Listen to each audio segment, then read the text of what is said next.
Hola bandita, ¿cómo están? Yo soy Demian Cruz y esto es Demian desde el Cuchitril. Hace ya algunos años tuve que dejar un poco el canal, pero afortunadamente se puede retomar todo mientras haya vida. Y pues aquí estamos para seguir hablando sobre arte e ir documentando un poquito sobre lo que la realidad de ser un artista independiente en un lugar donde pues el arte está muy subestimado. El día de hoy vamos a hablar sobre un artista muy controversial que es uno de los pocos que trabajó exclusivamente con muñecas de artista, muñecas de arte, que es como se les llama a las muñecas que se fabrican de un solo tipo por un artista plástico.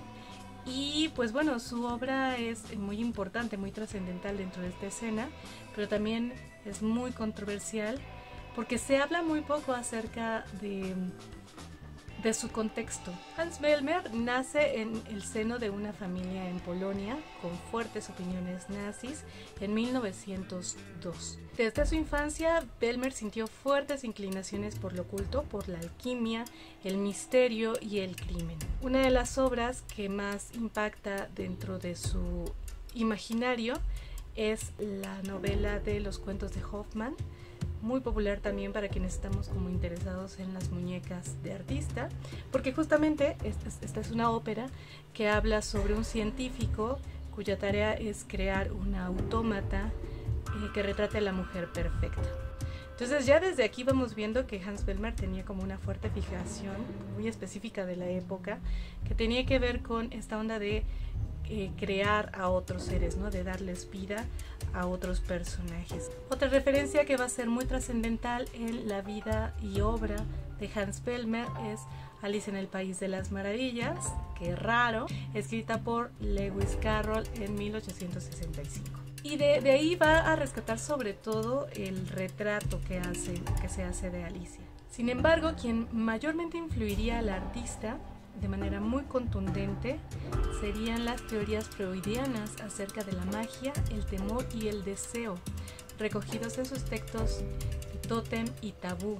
Lo Siniestro, escrito en 1919, un año después de finalizada la Primera Guerra Mundial y derrocando el antiguo régimen europeo, donde Freud analiza los poderes de la magia y el pensamiento asociados a las creencias de las sociedades tribales y primitivas, así como el lado humano donde cohabitan lo demoníaco y lo perverso, lo secreto y lo oculto, vinculándolo con lo clandestino y misterioso, para volver de nuevo a la magia y los deseos más íntimos del cuerpo. Curiosamente, hay que hacer aquí un pequeño paréntesis, el mismo Freud toma como referencias las obras de Hoffmann. Quizá ya en algún momento, espero, podamos hablar un poquito más de Hoffmann y sus textos, sobre los elixires del diablo, así se llama la obra, y el hombre de arena, encontrándose también con la evidente figura del autómata Olimpia, que es un ente que divaga entre la vida y la muerte. Es Freud, con Lo Siniestro, que entreabre la puerta de Hoffmann cuando acude a los elixires del diablo y a El hombre de arena para dotar una nitidez y un estudio sobre lo siniestro.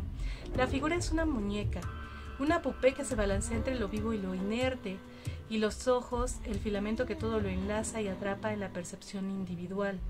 La trama se urde entre las apariciones y las desapariciones, entre el temor y el deseo, entre lo desconocido y lo conocido.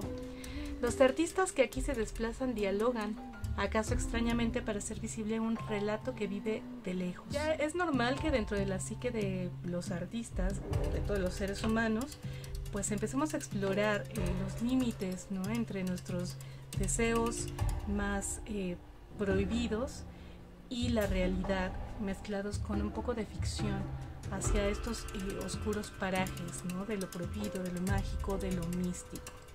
Y Bellmer realmente tiene como muchas obsesiones en relación a estos temas, y van a ser los que va a conjugar en una escultura muy particular que representa una muñeca. En 1933 es cuando Bellmer esculpe su primera muñeca o su pupé, fotografiando cada parte del proceso que le tomó llevar a cabo esta muñeca. Él maximiza, porque hace casi de tamaño real a su muñeca, a la cual bautiza Le Poupée, con papel maché. La va construyendo poco a poco como si fuera un maniquí y la va articulando. La articulación para él es muy importante porque esto le permite poner a su modelo, por llamarla de alguna manera, en toda variedad de poses, de estilos, de expresiones corporales que le ofrece esta muñeca. Literalmente se pone a jugar con ella y con la idea de que pueda o no estar viva. Al final del día es un objeto, entonces no se queja. Lo interesante es que estas fotografías tienen un aura bastante siniestro. Coloca a esta muñeca en diferentes poses que ya son bastante perturbadoras, un poco macabras, porque empieza también a despedazar, a desentramar estas articulaciones del cuerpo, poniendo especial interés, obviamente, en las partes que a él le parecían pues más intrigantes. Bellmer va a explorar dentro de sus propias fantasías, como el sadismo y el masoquismo alrededor del cuerpo femenino por medio de su pupé, que articulará, desarticulará, transformará, mutilará y someterá para documentarlo en una serie de fotografías que publicará en 1934 en la revista Minotaur, bajo el nombre de Variation sur le montage d'une manicure articulée, que vería significando algo así como variaciones sobre el montaje de una menor articulada. Al año siguiente, el mismo Bellmer editará su propio libro con el nombre de Poupée o La Muñeca, para deleite del movimiento surrealista, que fue justamente el movimiento artístico desde donde se refugió. Al crear estos retratos imaginarios, mágicos, es el surrealismo el que albergará este tipo de obras plásticas. Pero Bellmer no estaría satisfecho con esa primera muñeca y decide hacer una más en 1935, perfeccionando el sistema ball joint, que para las personas que son aficionadas a las muñecas de artistas sabrán que pues son unas bolitas gracias a las cuales el cuerpo se puede articular, ¿no?, de manera mucho más libre, y se esmera mucho en crear una especie de piel sintética un poquito más suave. Hace exactamente lo mismo que con la otra muñeca, que es fotografiar no solamente el proceso, sino usarla de modelo, experimentando dentro de sus pues, lucubraciones, sueños o fantasías. En 1939 trabaja en sus cefalópodos, que son esculturas anatómicamente sin troncos o torso, fusionados en masas, a veces de piernas, glúteos, pies, todo amalgamado en diferentes masas, revelando el esfuerzo por borrar cualquier límite y resistencia al cuerpo. Bellmer rompe todo lo que significa algo, objeto, signo, representación, y sus imágenes son figuras que no llegan a ser figurativas o ilustrativas, solo son variaciones ilegibles de un cuerpo articulado y manipulado, porque es ahí, en las escenas de la intriga, en el teatro anatómico, donde se inventa lo posible del deseo. Su obra llega a ser tan buena que en el año de 1949 se publicaría su libro Juegos de Muñeca, en el que se publicarían 15 fotografías de este objeto, pintadas a mano por el mismísimo Hans Bellmer. Hasta aquí podríamos pensar que no hay ningún problema. No es extraño que cada quien tenga sus propios gustos particulares y lo exprese en su obra artística. Hasta ahí pues no hay nada raro. El problema surge en el año 1953, cuando Hans Bellmer viaja a Berlín y conoce a Unika Zorn, una escritora y pintora alemana muy querida dentro del círculo de los surrealistas. Desafortunadamente, Unika sufre esquizofrenia y padece varios trastornos de depresión y ansiedad, y se convierte en la víctima perfecta de Hans Bellmer. Ellos forman una relación bastante cuestionable y ella empieza o pasa a ser su muñeca. Zorn fue internada en 1960, lo que le provocaría episodios psicóticos, estados disociativos y depresión severa, por lo que entraría y saldría de hospitales psiquiátricos por el resto de su vida.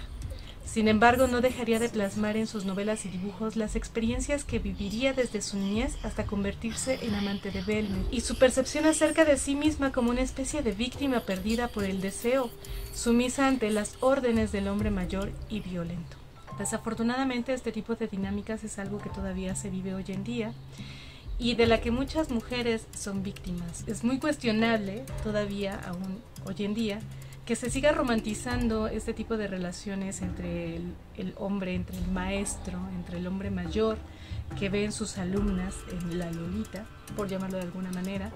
Estas mujeres, niñas, adolescentes que se pueden moldear a su gusto. En este caso con Hans Vermeer, lo interesante es que este moldeado es como muy literal, plásticamente hablando, pero también se involucra la psique de la persona, y en el caso de individuos, de mujeres tan frágiles mentalmente, pues son víctimas todavía más perfectas. En 1958, Vermeer publicaría en el número 4 de la revista Le Surrealisme, dirigida por el artista André Breton, una serie de fotos de Zorn, una de las cuales sería usada para la portada de dicha revista bajo el título Mantener en un lugar fresco, lo que afectaría profundamente al artista, quebrantando su ya frágil salud mental. Vermeer va a rebasar cualquier tipo de límite entre lo imaginario que hasta ahora podía plasmar en sus muñecas hacia una mujer real.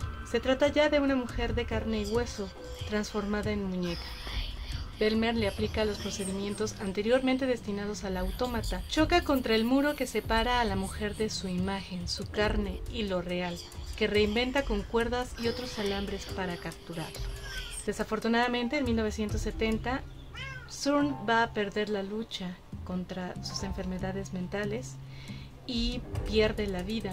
Luego de que pide un permiso en la clínica donde se estaba recluyendo o donde lo estaban atendiendo, sale y pasa unos cuantos días con Hans Vermeer. Vermeer para entonces ya estaba envejecido, también estaba enfermo, estaba un poco confinado a una silla de ruedas, había perdido un poco la movilidad, y pues luego de un ataque, de un episodio maníaco, Zorn se arroja por la ventana de un 6º piso y pierde la vida. Zorn se adentra en el universo de Der Sandman, solo que en sentido contrario. En el trapecio del destino y otros cuentos se halla una historia que relata entre la pesadilla y la sombra hoffmannianas, como un personaje que trabaja en una sastrería, la señorita Millie, que se un día transformada en maniquí, después de que un oficial intenta forzarla, pues Seraz le había amenazado absurdamente al oficial como uno de estos, sin brazos, sin pierna y sin cara. Y en efecto, de manera inversa, el autómata que deslumbra a Nathaniel, que asombra a Vermeer y que motiva a la reflexión freudiana, Zorn nos habla de una joven que de pronto traspasa las fronteras de lo humano para revivirse en medio de un mundo de objetos y figuras absurdas, para hablar a escondidas como aquellos. Así que todos aquellos maniquíes inmóviles y oscuros que la señorita Millie conocía desde hacía años tenían vida, estaban vivos, y ella no lo había notado hasta ahora cuando compartía su suerte. Zorn, a diferencia de Vermeer, dota a sus figuras de un aliento vital que trata de exorcizar lo que en sí es uno de los rasgos de su personaje, el siniestro balanceo entre lo vivo y lo muerto, entre aquello que debe permanecer oculto y que por un instante aparece. Hans Vermeer moriría en 1975 en París y es enterrado junto a Zorn. Sobre Única, Vermeer escribiría en 1964 una carta dirigida al doctor Gaston Ferdier. Puede verse en mí al tipo de hombre con antenas que captan a la futura mujer víctima. Falta saber si he detectado en Única a una mujer víctima. La búsqueda de Vermeer no es la de un objeto perdido a través de las sucesivas encarnaciones, sino el cuestionamiento del objeto encontrado, la mujer víctima. El trabajo de Hans Vermeer pone al límite el entendimiento entre el arte, el deseo y la perversión, dejando ver a través de su obra abiertamente y sin tapujos lo más profundo de su ser, sus apetitos y deseos, que aunque artística y técnicamente hablando son intachables, las motivaciones que lo conducen no dejan de ser cuestionables. El papel que desempeñará Única Zorn en la obra de Vermeer es inquietante. Aunque no suele tomársele muy en cuenta al hablar sobre la obra del artista, al no tratarse de una muñeca en sí misma, marca el desenlace evidente de las motivaciones de Vermeer, como el monstruo perpetuador, que siempre alude a través de su obra fotográfica la figura fantasmal detrás de la escena del crimen, acaso del violador, el criminal, que en sus muñecas pasa a serlo al mismo tiempo una verdadera víctima, vulnerable por su inestabilidad mental, social y económica. Así se llega, yo creo que al mismo tema controversial acerca de la separación del artista con la obra y del daño que puede crear este velo de respeto que tenemos como al artista, sobre todo al varón, a la masculinidad de experto, de poner al artista como el dios creador y dador de vida a través de su arte. Eso es de lo más viejo que hay y es un cuestionamiento, una búsqueda que viene pues desde la antigüedad, de la que ya también hablaremos en su momento. Pero en el caso de Bellmer además está el papel del perpetuador y es muy diferente pensar en tomar un objeto, transformarlo, intervenirlo y agredirlo de la manera que nosotros queramos, a tomar a un individuo, a otro ser humano y jugar con él sin ningún reparo, sin ningún respeto, y modificar su apariencia, su dignidad y hasta su psique a su antojo. Obviamente nunca hubo ningún tipo de represalia, ¿no?, hacia Bellmer. Nunca fue cuestionado, pese a que la evidencia estaba ahí estaban las fotografías.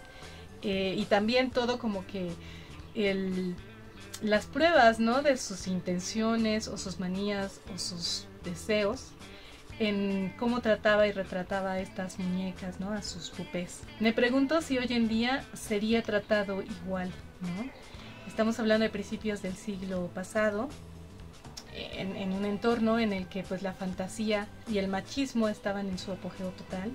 Las mujeres no eran pero si para nada tomadas en serio. Única era una gran artista. Deja y constata varios dibujos, escritos y personajes donde habla sobre su propia percepción. Ella era consciente de que estaba involucrada en situaciones, en una situación de violencia. Yo creo que es un tema en el que pues tenemos que seguir tomando atención y empezar a hablar sobre las conductas de esos artistas. Digo, ya se ha hablado de varios.